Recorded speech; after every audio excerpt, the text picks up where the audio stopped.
ನಮಸ್ತೆ, ನನ್ನ ಹೆಸರು ಜಯರಾಮ್ ಅಂಥೇಳಿ, ಆಯುರ್ವೇದ ವೈದ್ಯರು ಹಾಗೂ ಪಂಚಗವ್ಯ ಮತ್ತು ಚಿಕಿತ್ಸಾ ವೈದ್ಯರಾಗಿದ್ದೇವೆ. ನನ್ನ ಕೈಲಿರೋದು ಒಳ್ಳೆಯ ಆಹಾರ. ಇದೇನು ಆಹಾರ ಅಂತ ಹೇಳಿದ್ರೆ, ನಮ್ಮ ಶರೀರಕ್ಕೆ ಬೇಕಾಗುವಂಥ ಕೆಮ್ಮಿನಿಂದ ದೊಡ್ಡ ಕಾಯಿಲೆ ಅಂತ ಬರುತ್ತಲ್ಲ ಪ್ರಕೃತಿಯಲ್ಲಿ, ಕ್ಯಾನ್ಸರ್ವರೆಗೆ ಇದು ಆಹಾರವಾಗಿ ಉಪಯೋಗಿಸ್ಬೋದು.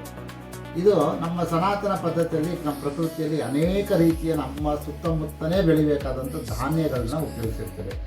ಯಾಕೆ ಅಂತ ಹೇಳಿದ್ರೆ, ನಾವು ಹೊರಗಡೆ ಆಹಾರ ಪದಾರ್ಥಗಳನ್ನ ತರಿಸಿ ನಮ್ಮ ಶರೀರಕ್ಕೆ ಉಪಯೋಗಿಸೋದು ಅಷ್ಟು ಒಳ್ಳೆಯದಲ್ಲ. ನಮ್ಮ ಪ್ರಕೃತಿದತ್ತವಾಗಿ ನಮ್ಮ ಸುತ್ತಮುತ್ತಲು ಬೆಳೆಯುವಂತಹ ಆಹಾರ ಧಾನ್ಯಗಳನ್ನ ಉಪಯೋಗಿಸಿ ನಾವು ಊಟ ಮಾಡ್ತೀವಿ ಅಂತಂದರೆ ಯಾವುದೇ ರೀತಿಯ ರೋಗಗಳು ಬರೋದಿಲ್ಲ. ಹಾಗೆ ಏನಕ್ಕೆ ಹೇಳ್ತೀನಿ ಅಂತಂದರೆ, ನಮ್ಮ ಸನಾತನ ಋಷಿಗಳಲ್ಲಿ ಒಬ್ಬರು ಚರಕ ಮಹರ್ಷಿ ಅಂತ ಇರ್ತಾರೆ. ಆ ಚರಕ ಮಹರ್ಷಿಗಳು ಒಬ್ಬರು ಶಿಷ್ಯರು ಇರ್ತಾರೆ. ಅವರೇನಪ್ಪ ಅಂತಂದರೆ ವಾಗ್ಭಟ ಮಹರ್ಷಿ ಅಂತೇಳಿ. ವಾಗ್ಭಟ ಮಹರ್ಷಿಗಳು ಸುಮಾರು 48 ಗಿಡಮೂಲಿಕೆಗಳ ಉಳ್ಳಂತಹ ಅಡುಗೆ ಮನೆ ಔಷಧಾಲಯ ಅಂತ ಹೇಳಿದ್ದಾರೆ ವಾಗ್ಭಟ ಋಷಿಗಳು.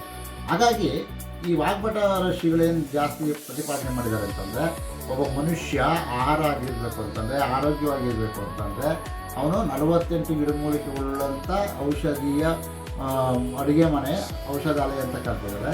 ಹಾಗಾಗಿ ನಮ್ಮಲ್ಲಿ ನಾವೇನು ಬೆಳಿತೀವಿ, ಮೆಣಸು, ಜೀರಿಗೆ, ಈ ಥರದ್ದೆಲ್ಲ ಒಂದೊಂದು ಆಹಾರ ಆಗಿರುತ್ತೆ. ಇದನ್ನು ಉಪಯೋಗಿಸ್ಕೊಂಡು ನಾವು ಆಹಾರ ಮಾಡಿಕೊಂಡು ನಮ್ಮ ಶರೀರಕ್ಕೆ ಉಪಯೋಗ ಮಾಡ್ತೀವಿ ಅಂತಂದರೆ ಎಲ್ಲ ಕಾಯಿಲೆಗಳು ಹೋಗುತ್ತೆ. ಮಜ್ಜಿಗೆ, ಮೊಸರು, ಗೋಮೂತ್ರ ಇವುಗಳನ್ನೆಲ್ಲ ಉಪಯೋಗಿಸ್ಕೊಂಡು ನಾವು ಆಹಾರವಾಗಿ ಉಪಯೋಗಿಸ್ತೀವಿ ಅಂತಂದರೆ ನಮ್ಮ ಶರೀರಕ್ಕೆ ಬರುವಂಥ ಪ್ರಕೃತಿದತ್ತವಾಗಿ ಬರುವಂಥ ನಮ್ಮದೇ ಸ್ವಂತ ಒಂದು ಕೆಟ್ಟ ಅಭ್ಯಾಸದಿಂದ ಬರುವಂಥ ಕಾಯಿಲೆಗಳು ವಾಸಿಯಾಗಲಿಕ್ಕೆ ಹೇಳಿರುವಂಥ ಒಂದು ಅದ್ಭುತವಾದಂಥ ಆಹಾರ ಪರಿಕ್ರಮಗಳನ್ನ ಉಪಯೋಗಿಸ್ಕೊಂಡು ನಾವು ಒಂದು ಗಂಜಿ ಪುಡಿ ತಯಾರು ಮಾಡಿದ್ವಿ. ಈ ಗಂಜಿ ಪುಡಿನ ಬೆಳಿಗ್ಗೆ ಮತ್ತು ಸಂಜೆ ಉಪಯೋಗಿಸೋದ್ರಿಂದ ಸಕ್ಕರೆ ಕಾಯಿಲೆ ಇರ್ಬೋದು, ಮಂಡಿ ನೋವು ಇರುವಂಥದ್ದು, ನಿಶಕ್ತಿ ಇರುವಂಥದ್ದು, ಶರೀರಕ್ಕೆ ಯಾವುದೇ ರೀತಿಯ ಒಂದು ರೋಗ ನಿರೋಧಕ ಶಕ್ತಿ ಇಲ್ಲದೇ ಇರುವಂಥದ್ದು, ಇಂಥದಕ್ಕೆಲ್ಲ ಇದು ತುಂಬ ಉಪಯುಕ್ತ ಆಗುತ್ತೆ. ಸೊ ಹಾಗಾಗಿ ಇದನ್ನು ಕುಡಿತಾ ನಮಗೆ ಯಾವುದೇ ರೀತಿ ಮಂಡಿ ನೋವು, ಬೆನ್ನು ನೋವು, ಕತ್ತು ನೋವು, ಕುತ್ತಿಗೆ ನೋವು, ಇದ್ರ ಜೊತೆಗೆ ಯಾವುದೇ ಡಯಾಬಿಟೀಸು, ಈ ಥರದ ರೋಗಗಳು, ಒಬೇಸಿಟಿ, ಹೆಣ್ಣು ಮಕ್ಕಳ ಮುಟ್ಟಿನ ಸಮಸ್ಯೆ, ಇದರ ಪ್ರತಿಯೊಂದು ಕಾಯಿಲೆಗಳು, ಕೆಮ್ಮಿನಿಂದ ಕ್ಯಾನ್ಸರ್ವರೆಗೂ ಇದು ಆಹಾರವಾಗಿ ಉಪಯೋಗಿಸಬೇಕಾದಂಥ ಒಂದು ಒಳ್ಳೆಯ ಆರೋಗ್ಯ ಸಂಜೀವಿನಿ ಅಂತಲೇ ಹೇಳ್ಬೋದು. ಸೊ ಇದನ್ನು ಉಪಯೋಗಿಸೋದ್ರಿಂದ ಎಲ್ರಿಗೂ ಒಳ್ಳೆಯದಾಗುತ್ತೆ. ನಾವು ಉಪಯೋಗಿಸ್ತಿದ್ದ ಶಕ್ತಿ ನಮಗೆ ಒಳ್ಳೆಯದಾಗಿದೆ, ನೀವು ಉಪಯೋಗಿಸಿ ಅಂತ ನಾನು ಮನದಾರವಾಗಿ ಕೇಳ್ತೇನೆ.